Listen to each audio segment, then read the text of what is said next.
Barat. Social distancing.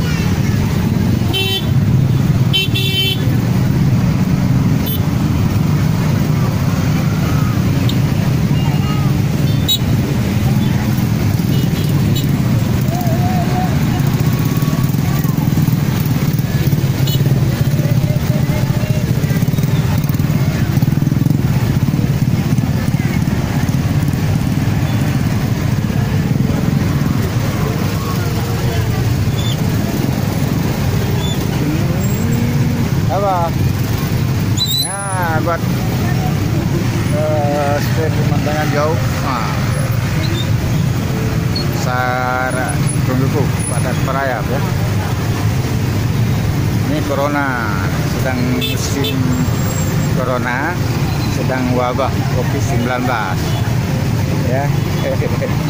Jadi demikian kepadatan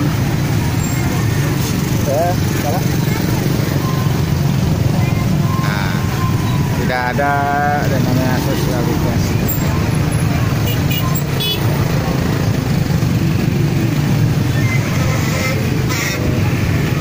Ini situasi di pasar Pondok Kompleks. Ya, kayak tak kamera ya. Tidak.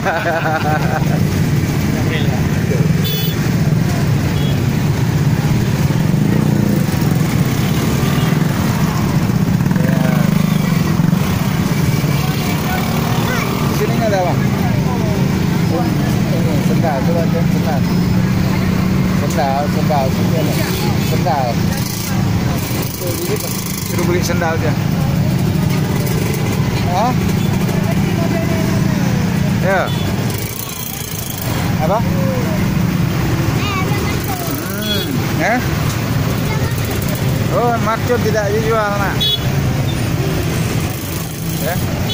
Ini kan ayah harus buat apa? Demikianlah kondisi real di pasar Perungguku, Kabupaten Aceh Utara, Padat Merayap. Mungkin di sejumlah wilayah yang lain di Aceh juga demikian ya. Oke, terima kasih.